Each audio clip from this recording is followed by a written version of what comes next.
Namaste, everyone. Christian Long, Life Enhancement Consulting, giving you a big and beautiful shout out on this Transformation Q&A Thursday, number 11. Before we begin, let's invoke. Place your hands on your heart. Feel the love in your heart. Remember, the secret is in the heart. The wisdom is in the heart. The answers are within the heart. Awareness begins in the heart. And be aware of the crown. Feel the crown blooming like a beautiful lotus flower, sparkling. Good. And be aware of the heart and the crown together. To the Supreme God, Divine Father, Divine Mother, to Grandmaster Cho Koksui, Lord Mahaguru Jmeling, to Lord Buddha Kuan Yin, to Lord Ganesh, to Sarasvati, to all the holy gurus, holy masters, saints, archangels, holy angels, healing ministers, to our divine selves, our higher souls, we humbly invoke for your divine light, love, and power. For your divine help, guidance, and protection, we ask for greater awareness, understanding, and inner transformation to move our lives forward and to become greater instruments of goodwill and the will to do good spiritually, mentally, emotionally, physically, and financially. We thank you, Lord God. We thank you all. With gratitude, respect, and love, so be it, and so it is. Thank you. All right. Welcome, everyone, to another Transformation Q&A Thursday, where you come and you get the answers that you cannot find on Google.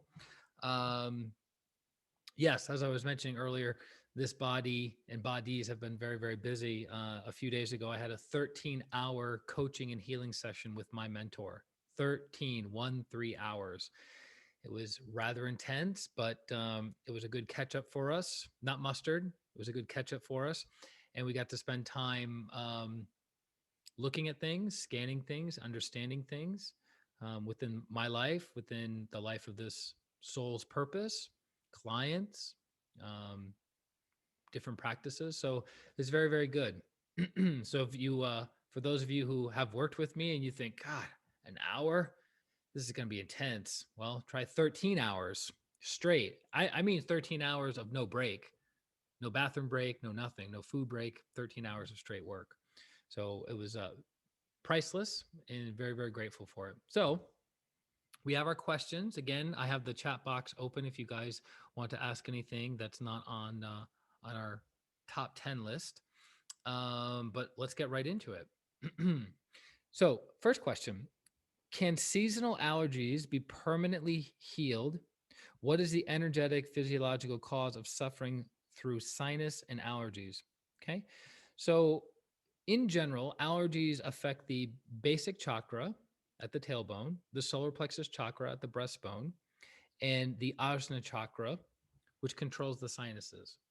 So anything that deals with the skin and deals with the physical body, deals with irritation, it starts with the basic.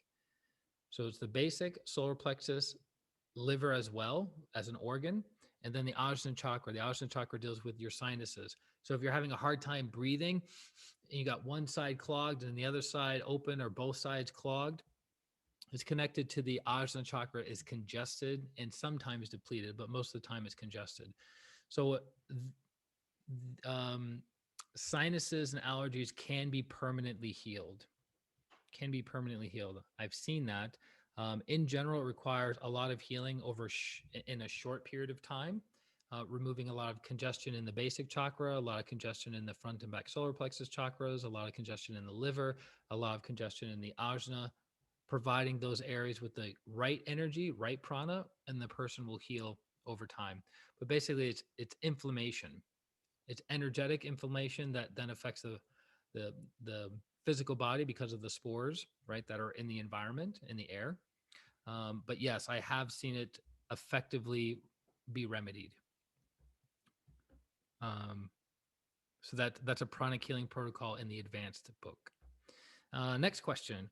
What are your favorite sounds to listen to while meditating? I have tinnitus, so having sounds playing makes it easier for me to meditate. My favorites are rain and thunderstorms, but I'm thinking of trying some new sounds. So in general, I don't like to listen to the physical sounds. I like to listen to the sound of silence, as it were, because when you're still and aware, you go into the nothingness, you go into the void where everything is. I know it sounds counterintuitive. How can everything be in no thing? How can everything be in nothingness? Because it's the unmanifest, it's where everything originates from. So, with many, many years of purification, spiritual practices, blessings of great teachers, teachings of great teachers, you will have the ability to tap into greater and greater and greater levels of stillness, which is infinite, right? So, if you are playing sounds, it can influence you to go somewhere. So some people like the sound of rain, right? Or thunderstorms, which has a tendency to do what? To draw you to memories, right? To draw you to memories. But when you're in the void, when you're in nothingness, when you're in the expansiveness of God, things can reveal themselves to you, right? So my preference is not to listen to things other than mantras, because what do mantras do? Om, silence. Om, silence. Om, silence. The Om or the mantra creates a portal of a certain kind that your consciousness can go into. So the silence is where your consciousness can leave and explore. But a thunderstorm, mm, wind chimes, yes, there is silence in between all the sounds of the raindrops hitting the ground or hitting the leaves, or thunderstorms in the distance, or wind chimes. There's sounds in between all of those things. So your consciousness can go there as well. But most people have not trained themselves properly with that. And mantras are more powerful in creating that effect. So Om Mani Padme Hum, stillness, gives you access to compassion and mercy when you enter this stillness, when you enter that silence, that gap. So, yes, you could be listening to a jackhammer in the distance, which I had to practice quite often when I was living in Denver, right? It's the sound, sound, sound, sound, sound, sound, sound, sound. And there's like, I know there's silence, there's stillness in between all those sounds. So you can enter that silence. It's more difficult and it's not as appropriate as a mantra would be. But yes, sounds can be beneficial, but sounds can also be distracting. They can also become a crutch for your spiritual practice. Because when you're sitting in stillness and you're being still and you're being aware, then your thoughts and feelings start coming into your awareness. But if you're hearing thunderstorms, raindrops, wind chimes, roaring fire in the background, you're being pulled to that. Does that make sense? Okay. So I don't recommend meditating with sounds. I recommend, if you're going to meditate with sounds, have it be mantras. For new practitioners, you can meditate with guided meditations, like the Twin Hearts meditation is guided.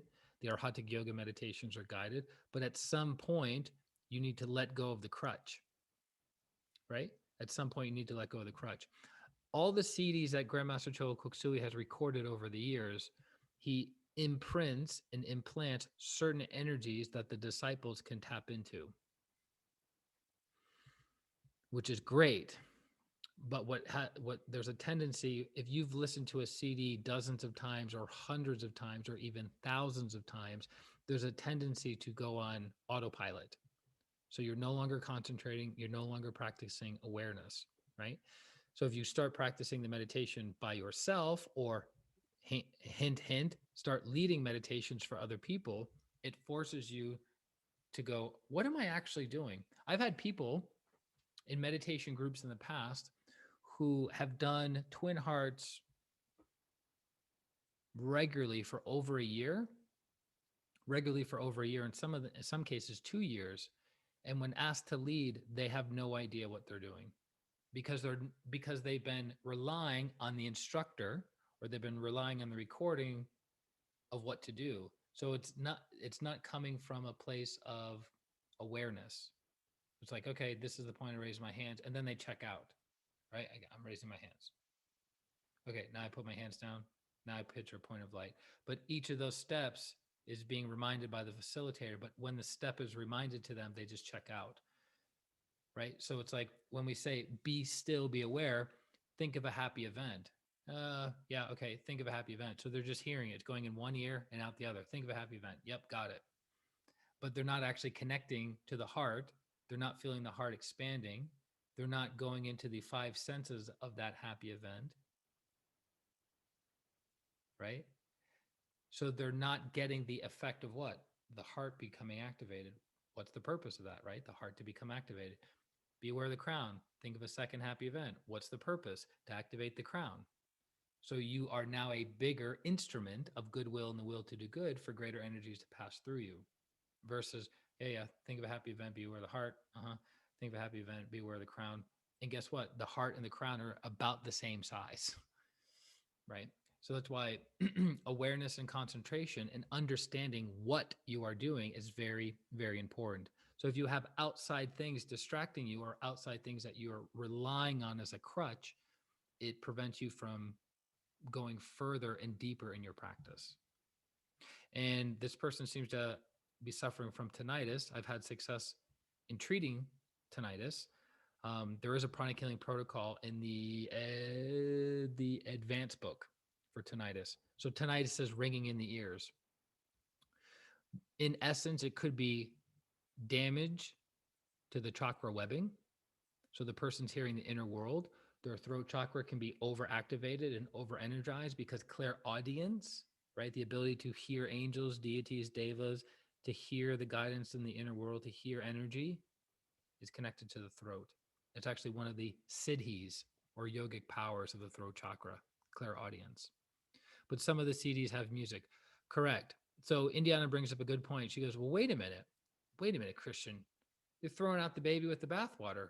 Twin Hearts has music. What's the deal? Because it's a crutch. In the beginning, because what is Twin Hearts for? The beginning practitioner. If you've listened, you've done this long enough, if you listen to the higher and older recordings in pranic healing, there's no music, right? There's no music. Also, and again, this is connected to clairvoyant observation. The music that is played, you guys ready? I don't think I've shared this with the group. If I'm not mistaken, I don't think I have over the months. So the music that we use in the Twin Hearts meditation, it comes from a movie with Christopher Reeves called Time. What is it called? Timeless. Look up Christopher Reeves movie and then put time. I'm drawing a blank right now. Memories in Time, I think. Is it that it? Memories in Time, Elif? Hold on, we got to crack this code. It's very important. Somewhere in Time. Somewhere in Time. Thank you, Indiana. Somewhere. Elif, don't worry, we'll give you credit for that. So, Somewhere in Time. So, the reason Master Choa chose that song for the Twin Hearts meditation is because clairvoyantly observed it radiates pink energy. That's why. Mm.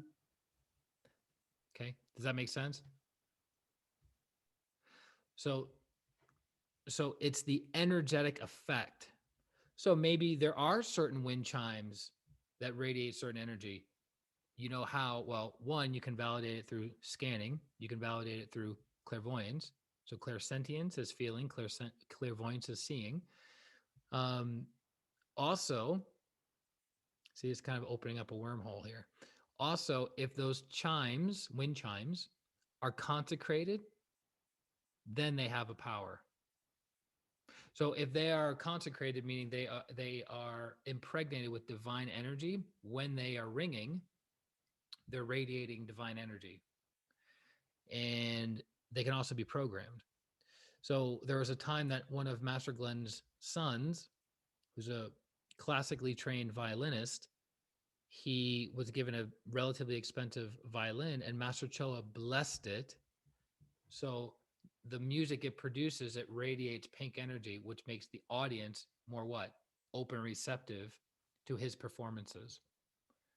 They still have that violin to this day, obviously. right? So, yes, can you manipulate sound to be more than just noise in the background? Yes, but in general, wind chimes, thunderstorms, raindrops, etc., it's better to just start off with nothing. But some people need the crutch. Some people need to have something playing in the background because they're not used to being still and being aware of their feelings and thoughts. That's why most people quit meditating because they're so used to outer noise and inner noise. And then when there's no outer noise, what happens is the inner noise becomes really, really, really loud and they don't know how to deal with it. So they're like, never mind. Meditation is too difficult. It's too hard. Not interested. I'm going to do something else. Right. That's the number, in my experience, that's the number one reason why people stop meditating. Too much inner noise because they don't have what? Healing. So if you heal someone, it's easier for them to go deep. It's easier for them to have stillness because the inner partly has been removed, the inner noise. Okay, good question. Next one. What is your energetic perspective of vaccines? Pros, cons, increase or drop energy levels, etc. I don't have any opinion. Not my area of expertise, not what I've been focusing on. Yes, my area of expertise is energetic. I have not spent the time necessary to look at the vaccines from whatever company, one dosage, two dosage, taking it every year, taking it quarterly, taking it, once every season. I wouldn't know how to answer it. Um, I would recommend people practice discernment, look at the data, um, and then make your own choice. I'm not. I personally am not interested in taking a vaccine, but that's my personal choice. I don't. I think maybe I've had a flu shot once when I was teeny tiny, but since then I have never done a flu shot because someone in this group also can relate to not liking to be plucked and poked and prodded with needles.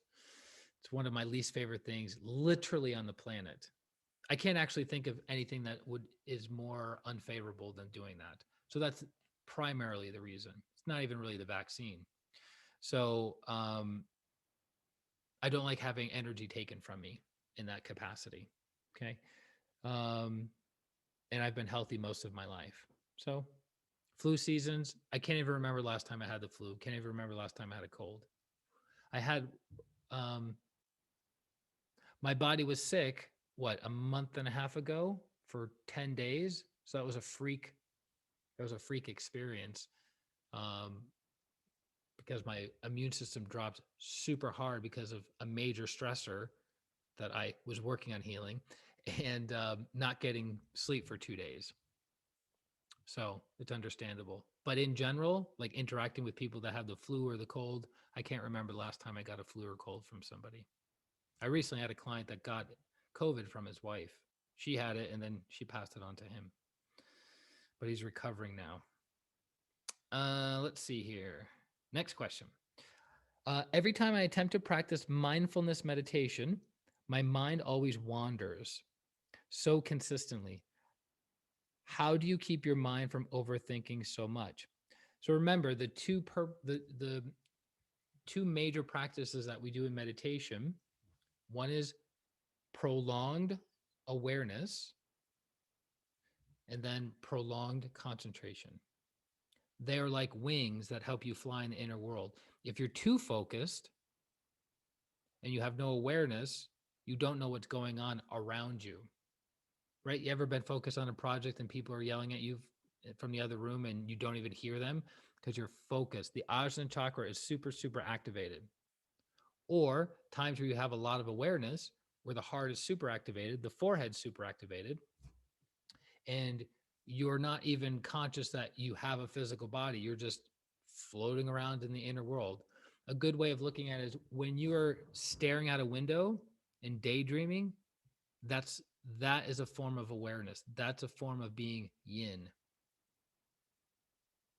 So you're not concentrating on anything specific. You're not looking at the trees. You're not looking at the clouds. You're not looking at anything in a specific way. You're just kind of gazing out the window.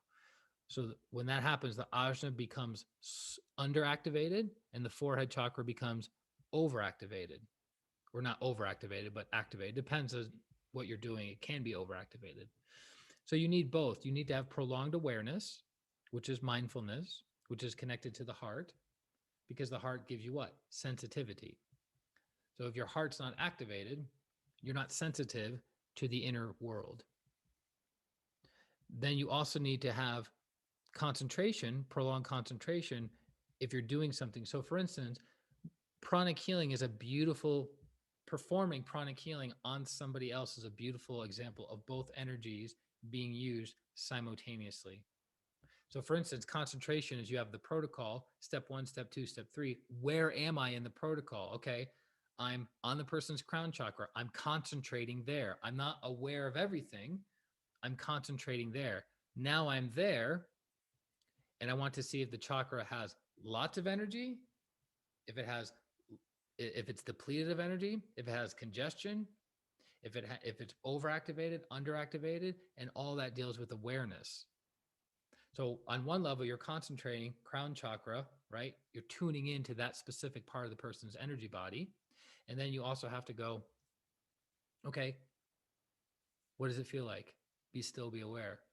Because you can't scan a chakra effectively using your will. All right, come on, crown chakra, what's going on? Because these are what? Subtle energies.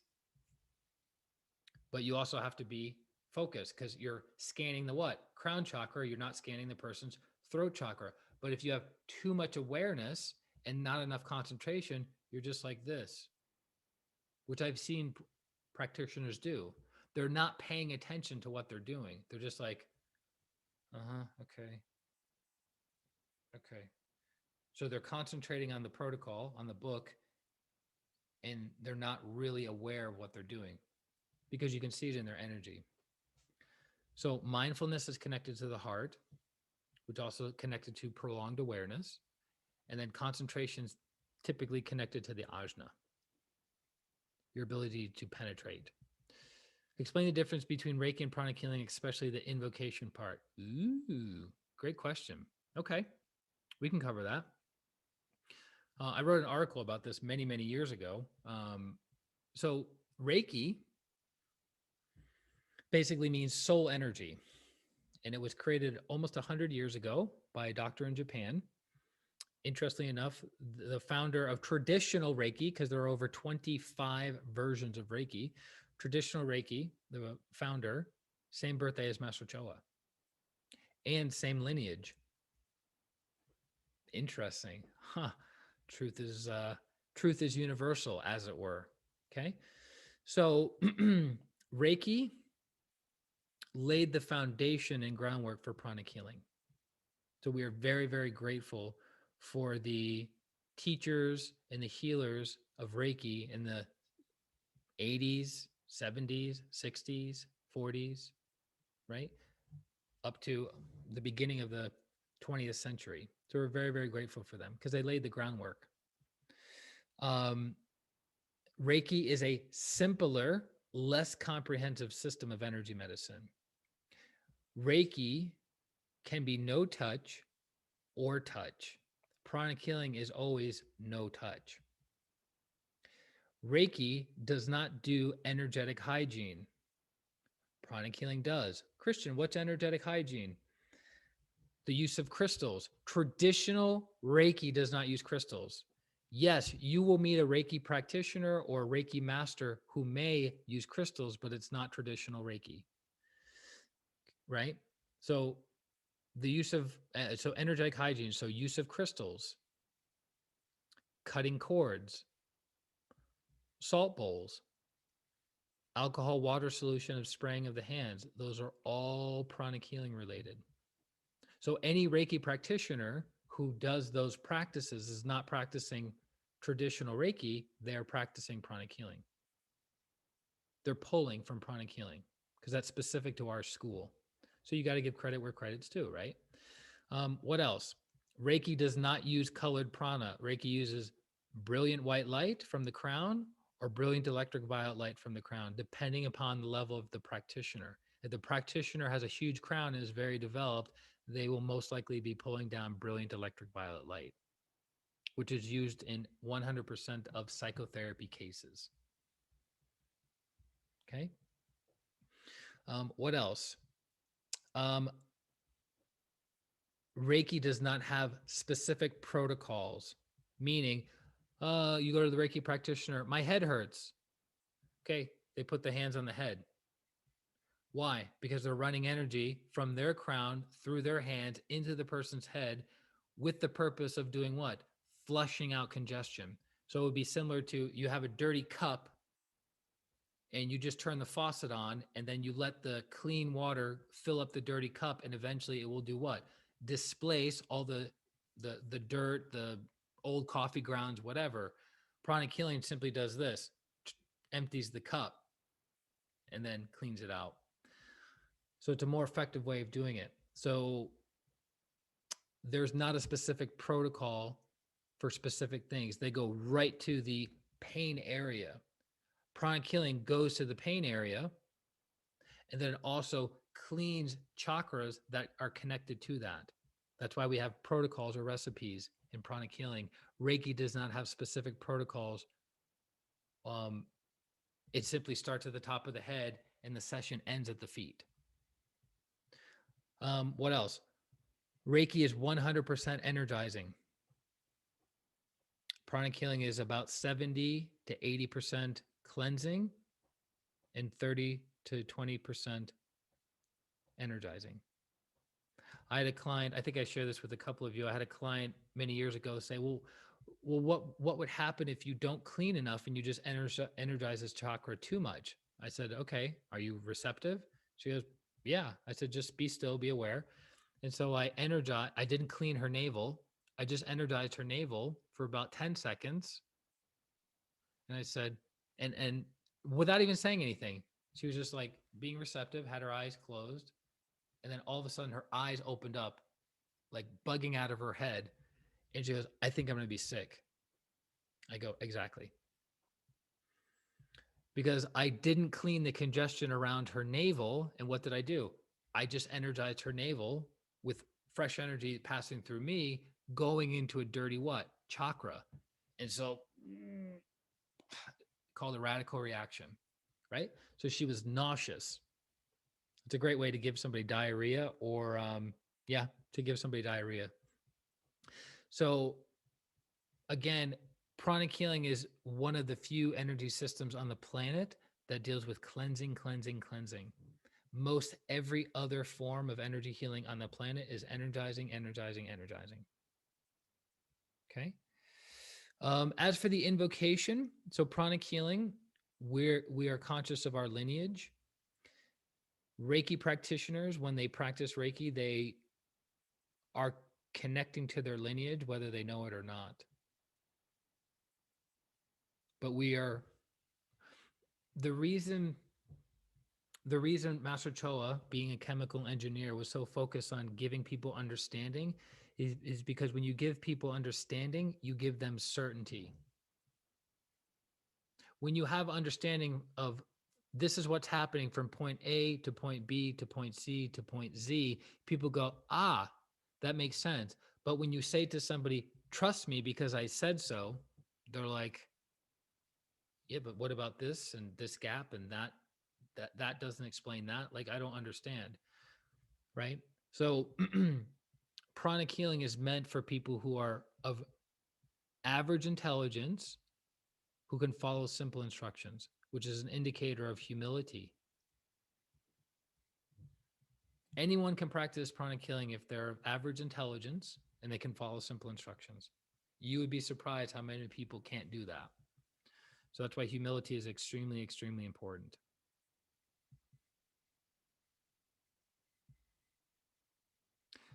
I hope that answered the question. What other differences? So I said colored prana.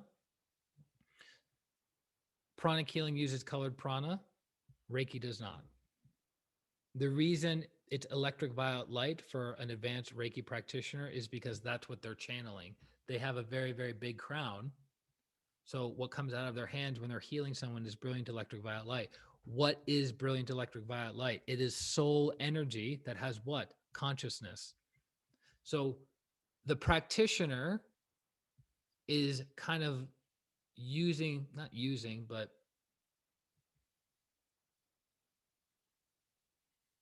channeling the energy of the soul through them into the patient or client. But because we have understanding, we go, okay, this person needs green energy, this chakra needs blue energy, this chakra needs, etc. Right? Do they invoke multidimensional beings? It depends. It depends. There is, to my knowledge, no official Reiki invocation, but because you were initiated into Reiki, I was initiated into Reiki level 1 and 2 in 1999. And I don't remember ever being taught an invocation other than just being aware, being aware of I'm doing this work for the benefit of this person to alleviate their suffering. But out of the 25 schools of Reiki, could there be an invocation? Sure. Who would you invoke? You would invoke the founder of Reiki. You would invoke Lord Padmasambhava. You would invoke for, say, Archangel Raphael. So you would invoke for beings and schools that deal with healing specifically. Hermes Trismegistus, specialized in healing, right? So it depends. I don't know. I don't know of a traditional Reiki invocation. I know they invoke when they give the symbols from teacher to student. I know there's an invocation there, but I don't know of any invocation of working with a client or patient. Um, Reiki does not have specific meditation practices. Pranic healing does. So most beginning healers get very depleted and or congested after working on one or two people because one, they're not proficient in the technique yet. Number two, their energy bodies aren't big enough and strong enough and clean enough yet. That's why we do spiritual practices like Twin Hearts, like our Arhatic yoga meditations to what? Cleanse and purify and expand the aura and expand the chakras. It was actually very funny. This is a super old story, like one of maybe my first year in pranic healing. And there was a group, I think it was in Brazil. Don't quote me on this. It was in South America. And there were um, hundreds of people that needed healing. And so they had a class of basic pranic healing practitioners that needed to practice, wanted to be of service. And so I think there was maybe 5 or 6 practitioners that were basic practitioners. And as a group, they ended up healing maybe 10 people. And after an hour and a half, they were done, like done for the day. And then they had 3 advanced Arhatic yogis. So they weren't Arhatic prep practitioners, but they were more advanced Arhatic yoga practitioners. And they healed for 10 hours straight and healed hundreds of people. Why? Because they know how to stay connected, right? The invocation, they stay connected. They have purification. They have understanding of how to make the technique more efficient and effective. They have bigger energy bodies, right? But most importantly, they know how to stay connected. You can be a basic graduate of pranic healing, right? And produce miraculous healings and heal all day long. But that's if you have a very, very strong connection to the what? Lineage. And that's sometimes the case for people. But in general, it takes years of purification, years of practices, years of understanding before you know, this is the school that I'm part of. This is the lineage. These are the souls and the energies connected to this lineage. Okay. Because what's our lineage? Compassion and mercy. Pranic healing and Arhatic yoga is the path of compassion and mercy. That's why we're always invoking for Lord Buddha Kuan Yin, right? So excellent question. So I hope that answered most of the differences between Reiki and pranic healing. And again, pranic healing came out in the United States in 1988. So pranic healing has not been around that long comparatively to Reiki. Reiki is practiced all over the world. It's practiced by a lot of nurse practitioners, and it's easier to practice. It's easier to get initiated into the levels. You can become initiated in 3 levels within a week, and you can get master Reiki practitioner distinction within a month or two. Certain schools and or certain practitioners make their students go through a longer training program before giving them the designation of master. To get the designation of master within pranic healing requires at least 15 years of practice. You have to produce one miracle to be a master, not a grandmaster. To be a master, you have to produce one miracle, and you also have to train a tier of very advanced practitioners underneath you to get the official designation of master pranic healer. So that's why it's not like in certain schools you can go through a month of training and they're like, you are now master healer such and such. To say you're a master pranic healer, that's what your life has been for a decade and a half minimum. So it's not this, you have to produce healing results and you have to train other people to produce healing results. And there are some other factors in there. So it's not to be taken lightly. That's why, for me, when I had understanding of who the masters were early on in pranic healing, because I was lucky enough to be on the fast track, if you will, um, I understood I understood very early on that master was not just a random designation or something to be thrown around, or why would I call this person master? I don't know them. They've never done anything for me. They're not above me. Why would I call that person a master? But once you have understanding of who the masters are and what their capabilities are, you're like, oh yeah, easily, no problem. Master Glenn, Master Marilag, Master Nona, Master Hector, Master Danny, Master Faith, Master Hermes, Master Co. No problem, easy peasy, because you know what they've gone through and what they've produced in the world. Okay, you were third. Thank you. You're very welcome. Next question. What does Arhatic Triple Cross Pendant do energetically speaking, and do you wear one yourself? What size is recommended for men?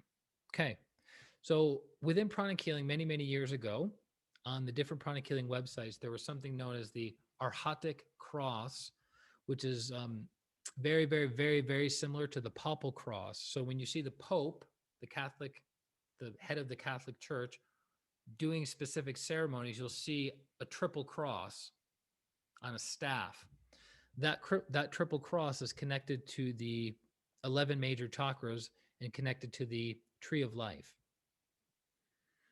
So in pranic healing, there is something called the Arhatic cross that came in gold or white gold. And he was saying about sizes, they're all the same size. One is white gold, one is regular gold. I think it's 14 karat, if I'm not mistaken.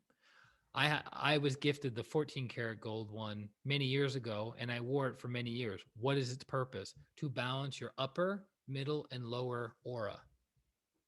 It balances you. That's the purpose. It does also expand your energy. So it's a form of psychic protection, and it's also a form to strengthen your energy body. The problem was that mine, because I'm a healer, so I'm not just putting it on in the morning and going to the office on Wall Street, which I used to do, or going to do real estate investing, which I used to do, or going into an office where the energetic contamination is minimal. I would be healing people. And so people are connecting to my energy and they're connecting to the cross, and then it gets contaminated. So it got super congested. In fact, I was having at one of the retreats several years ago, I was wearing that with a picture of Master Choa. And one of the masters says, who has pain? This is a small group Who has pain? I was like, I have pain. I couldn't figure out where it was coming from. I was like, I have pain. I don't know what's going on. And I stood up and I'm thinking, sweet, I'm going to get a super powerful healing. Cords are going to be cut, deep and profound cleansing. This is going to be amazing. And he's looking at me and I go, he's looking at me clairvoyantly. That's what he's doing. And he's looking at me. He goes, take that off. I'm like, this? He goes, yeah, take that off. I go, okay. He says, put it down. I was, okay. Put it off to the side. He goes, how's the pain? I'm like, it's gone. He goes, it was dirty. So I was wearing it. It was super congested, super congested. And that stayed congested.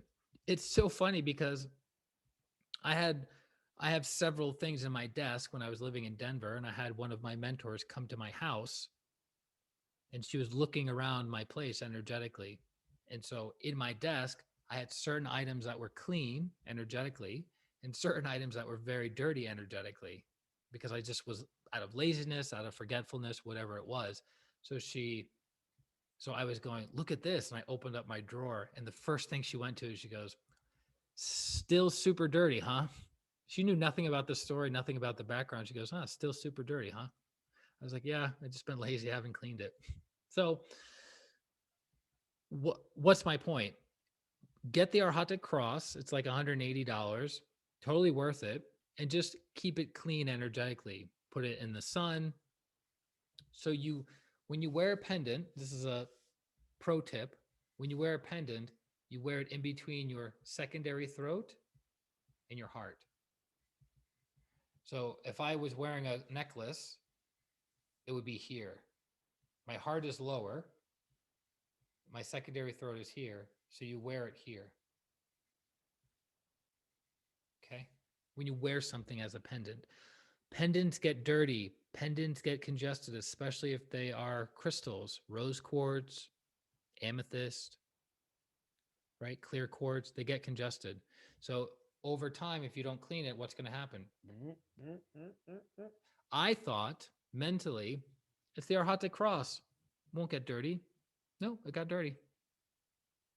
There are some things that are self-cleaning, but that's a story for another day. Okay. So, and also a beautiful experiment I got to partake in at one of the Arhatic Yoga retreats a few years ago in Mahwah, New Jersey.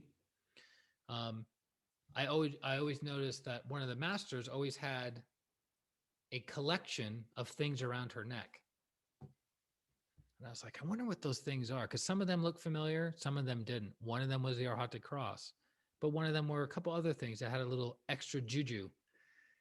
And so we were in a big circle, and she wanted us to practice scanning people wearing these. Me being a sucker for extra energy, I was like, me. And she goes, okay, okay. So I sit down on the ground. She's sitting in her chair, and she takes off her necklace of goodies and places it around my neck. And like consciousness expanded in all directions instantaneously. It was intense. And the fact that she wears that around her neck all the time, I was blown away. And she goes, that's the secret. She goes, when you guys are scanning my energy, you're actually scanning that. You're not scanning my natural aura. I was like, what? It was amazing. Picture your deepest, most profound, most expansive Twin Hearts meditation, multiply it by 10 instantaneously by somebody putting something on you. That should give you an understanding. It was amazing. And I begged and pleaded for her to give me everything that was on that necklace. And surprise, surprise, she didn't take the bait.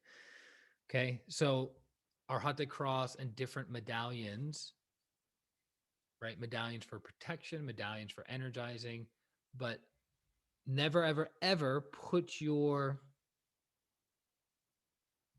never be reliant on something outside the self. So yes, those things had a tremendous amount of energy. Some of those things have been blessed by Grandmaster Chola Kuksui directly, right? But what has more energy, that or the soul? The soul, but that helps you get to the level of that realization. Because things that are blessed by great, great teachers have so much energy that it takes time for your energy body to become acclimated to it. Meaning, Master Choa could energize a ring, right? A ring that you wear on your finger could energize a ring. You wear it, and you can have Kundalini syndrome like that because your body can't handle that much energy. So it was funny. A friend of mine visited. I don't know why we're talking about all this stuff right now, but I guess we'll go with it. So a friend of mine visited me in Denver, coming from outside the state, and she won something in a raffle. She won something in a raffle, and she goes, "Tell me what you think about this." And she took out this teeny tiny ring with a little um, blue stone. I'm trying to remember exactly what the stone was. Not emerald. I think it was a sapphire stone. And she goes, "What do you think?" And just looking at it with my physical eyes, I was becoming congested. And then I looked at it clairvoyantly, and it was like, and then as soon as I touched it, because I was more clairsentient then than clairvoyant. So as it touched my hand, I go, I know that energy super well. And surprise, surprise, it was a ring. The stone, not the ring, but the stone was blessed by Master Choa. And it was super intense. So things like that you can't wear all the time because you're going to be like you're meditating all the time. It's too much. So you wear it incrementally. So maybe you wear it for an hour, then you put it down, let a few days go by, put it on again, wear it for a couple hours. So over time, your energy body can become acclimated to those super high vibrational energies. If not, you'll become super congested. You'll be lethargic. You'll think you're tired all the time when you're actually just congested. And then you have Kundalini syndrome, which is a nightmare.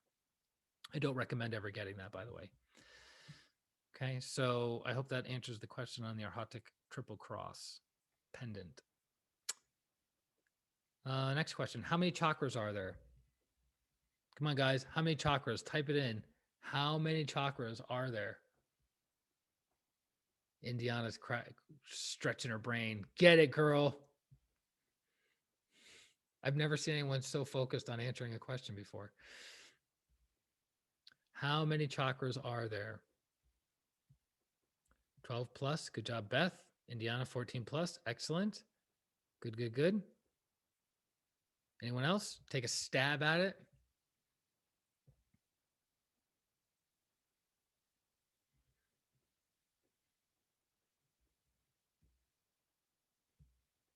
+11. Good. There are hundreds of chakras. You have major chakras. Elif, good job. 12 up.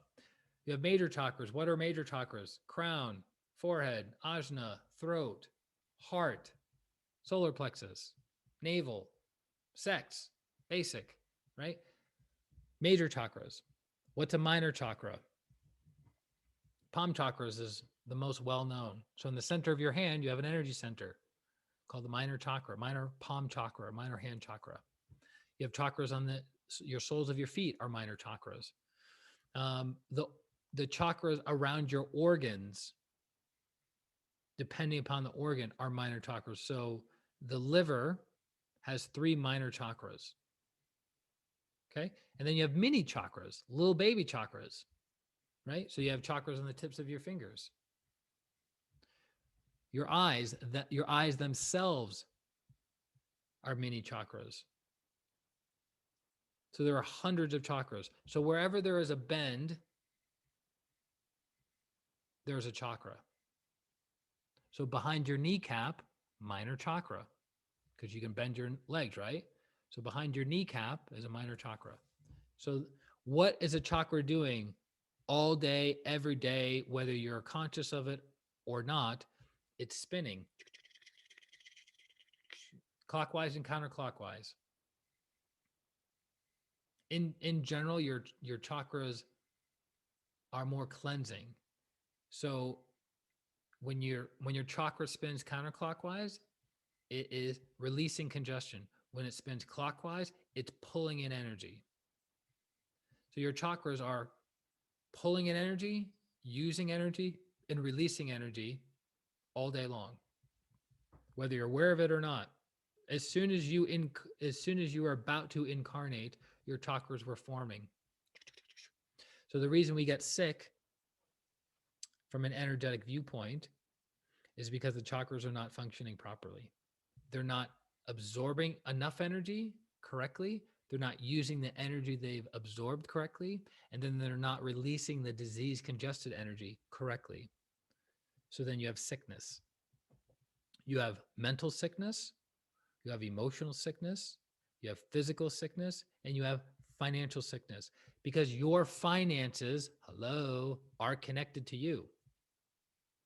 Your finances are connected to your energy body and your karma. So if your energy body is clean and your karma is good, you will be prosperous. If your energy body is dirty and your karma is not so good, you will have money problems. Master Chola says,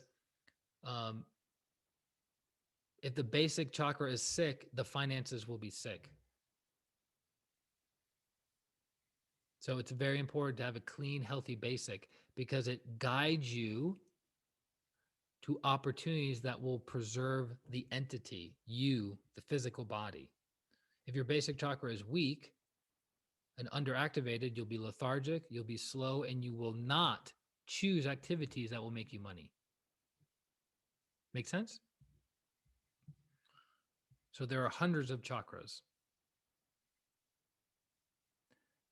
Next question. If one keeps receiving a specific number and age for many years as indication or hint and awareness for the soul to leave the body, how can one measure accuracy of it to ensure it's the higher soul communicating and not something else as distraction?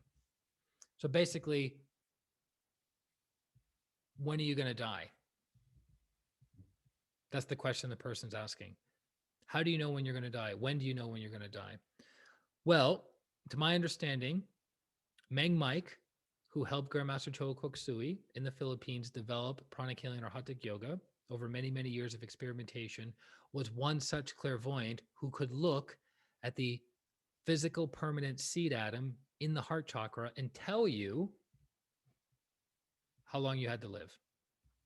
Now, truth is dynamic. What does that mean? So let's say the clairvoyant says, all things being equal, you are going to leave the body at 71 years old. Okay. Now, what if the person does lots of service, lots of tithing, lots of healing, and becomes a what? Instrument of goodwill and the will to do good? It changes the death date.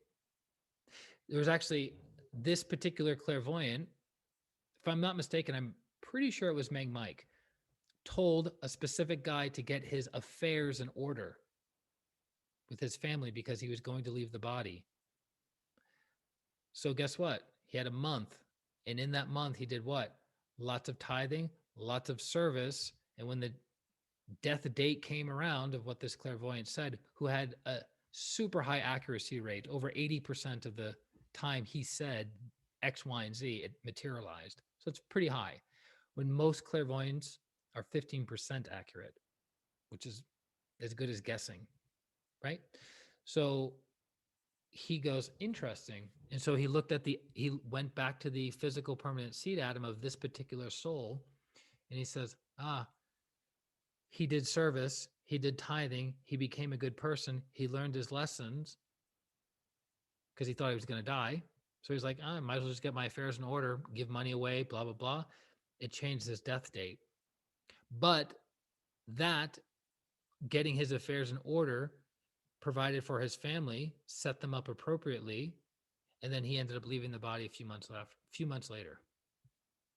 But that knowing of you're going to leave your body gave him the amount of time he needed to get his affairs in order, to generate good karma, and to live several more months with his family.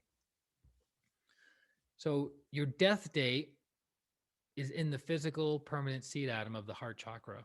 So as you do Twin Hearts meditation, two things happen. One, you develop awareness of your death date if you choose to, right? Number two, you're generating good karma. So it's possibly changing your death date. That's why truth is dynamic. There's nothing set in stone. There are higher probabilities and lower probabilities, but there are so many factors to consider that not any one person can know all the factors. Okay?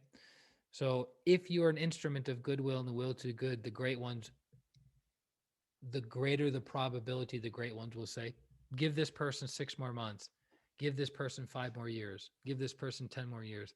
But if you are a soul that doesn't care about anyone else, only cares about the self, and has not so good of a livelihood, doesn't use your resources to help other people, and causes a lot of injury, you'll die early. Because the soul will remove its energy. Because it's like, hey, this was not a good investment. And this soul is continuing to generate bad karma that's going to come back to the higher self. So it goes, you know what? Let's withdraw some of the energy. And then the person dies. Not everyone can read the seeds, correct? Very, very, very, very, very, very, very few people can. I know a few people that can. But as the old saying goes, it's interesting, right? People find this topic fascinating. Ooh, that would be really cool. And then if you ask them the question, do you want to know when you're going to die? They always say no. I don't know of one person that has said yes over my years of knowing this.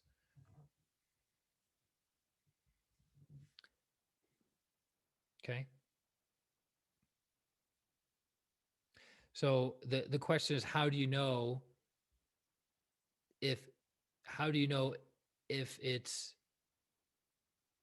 the higher soul giving you the message of your death date, or it's just a feeling that's not really grounded in anything? It's not grounded in truth.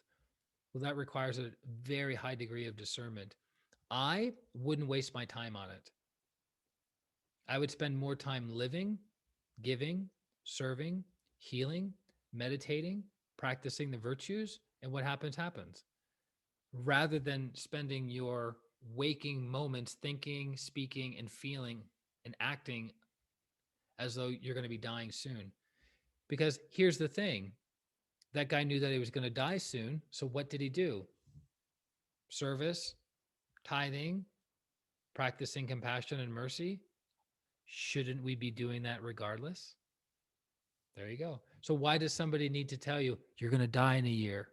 Oh, then I better get on track of doing the right thing. Hello? Start doing the right thing now. I kind of look at my life. There's a level of gratitude I have about my life because over the course of my week, my months, and my years, I go, yeah, could I do better? Yes. Could I heal more? Yes. Could I do more service? Yes. Could I learn my lessons faster? Yes. But in the totality of my existence, I'm pretty content. I'm pretty grateful for the places I've been, the people I've met, the experiences I've had. And I don't have very many regrets. So if somebody said to me, Christian, you're going to die in a year, would I change much about my life? Not really. Right? Not really. But if somebody said to you, you're going to die in a year, and you go, good Lord, I got some work to do, that should tell you something. That should be a very big, fat clue. If you would change your life drastically, if somebody said you had a year to live, you might want to look at that. You might want to look at how you're experiencing and living your life now, right? There are a lot of evil people out there who are dying late. Previous karma. Previous karma. People always say that about, they usually say it about money. That person's not generous with their time and money, but they're a multimillionaire. Yeah. What were they previous lifetimes? What did they do previous lifetimes? They had to have been, because the law of karma, it's called the law, not the opinion of karma. They had to have been generous. That's why they have what they have. As much as certain people don't like a certain president,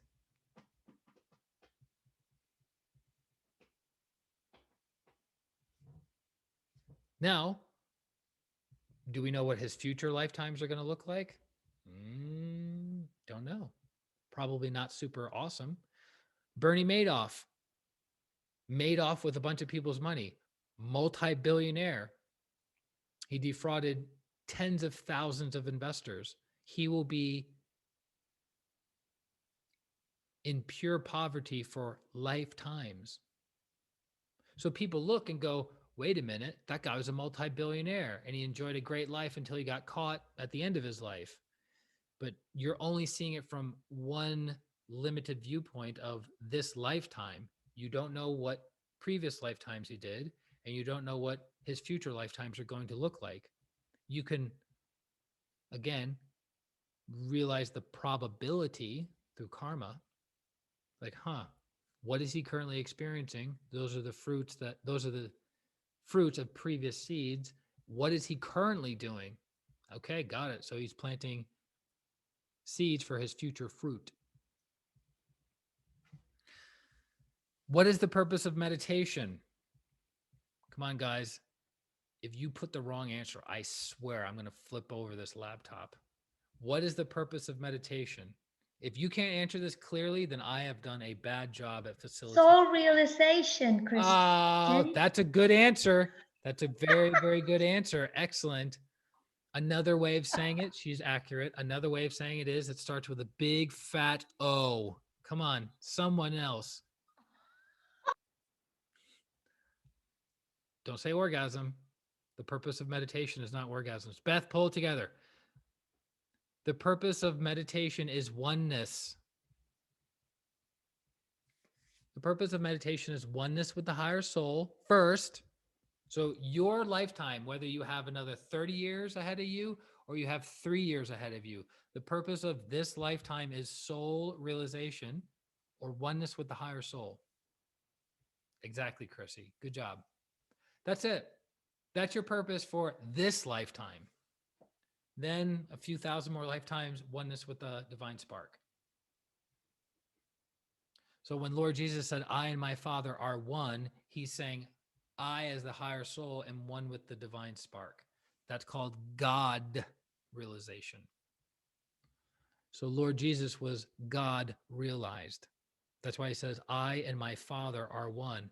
My higher soul and my divine spark are one. The divine spark is called the Father. Correct, Indiana. It's all in the soul affirmation. So that's the purpose of meditation. No matter the meditation, no matter the school, no matter the technique, it's all about oneness. Everything is leading us back to oneness, whether we realize it or not. The sooner you realize it and the deeper you understand it, the faster you can experience oneness. Next question. How does one know what its purpose is in life? So about 2 years ago, I created 8 ways to understand your life's purpose. 8 ways to understand your life's purpose. So if you guys want that, just email me at christianarlong.com and I will send it to you. So how does one know what one's life purpose, what one's purpose is in this lifetime? It's in the heart. Remember, physical permanent seed atom in the heart chakra? That's what tells you what your soul's purpose is. So if you're not connected to your heart, which is also connected to awareness, then you won't know why you're here. And also your soul's purpose is revealed in bits and pieces, not all at once. But I have a whole document about how do you identify your life's purpose. Last question. What does it mean to cry during meditation? It means that you have to toughen up and stop being such a baby. That's what it means. No, it's good. It's good. Right, Leaf? It's good to cry in meditation. It's good to cry in meditation. By the way, they've done chemical analysis of the hormones, the hormones and enzymes that are in tears of joy, tears of sadness, and tears in ecstatic bliss, and they're all different properties.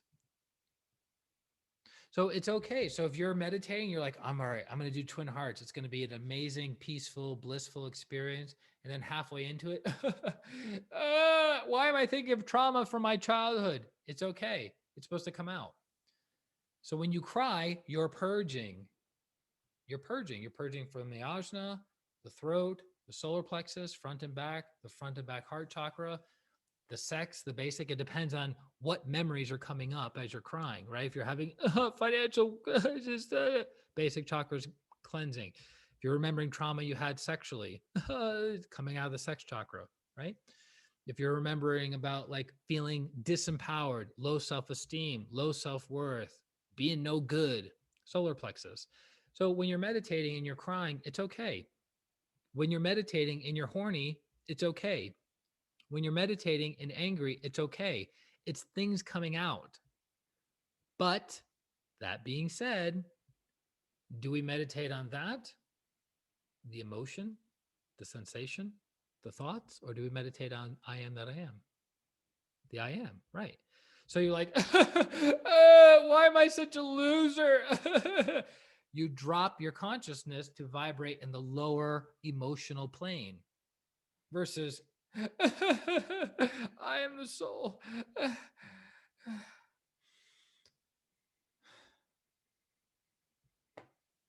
That's called soul mastery.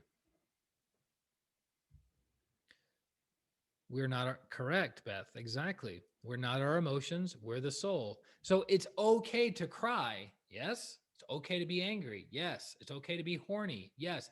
It's okay to be distracted. Yes. But as soon as you have awareness that you're tired, angry, horny, fearful, sad, lonely, go higher. But the problem is, you ready for this? Most people aren't aware of it. So most people will go weeks, months, or even years not being aware of it. That's the problem. But as soon as you're aware of it, hey, my physical body feels a lot of pain right now. I'm not this physical pain. I'm the soul. I'll take care of this pain when I'm done with my practice. You start crying hysterically, continue crying while doing your practice. Because what's happening is, as you're doing your practice, your nadis, your spiritual cord, your chakras are super open. So what's happening? Lots of energy is available to flush that out, right? But guess what? You ready? You're meditating. You start crying. You stop meditating. Now that stuff doesn't purge out as quickly because you just closed off the opening for the floodgates to pass through you. Indiana says, yes, that's what keeps me going. I say it often during the day. I start my day saying, I am the soul. Yeah. As soon as you say that, your energy expands. Spiritual cord expands, aura expands, chakras expand. What makes it permanent? We've covered this before, but this is a great reminder. What makes it permanent is character building. I'll say that again.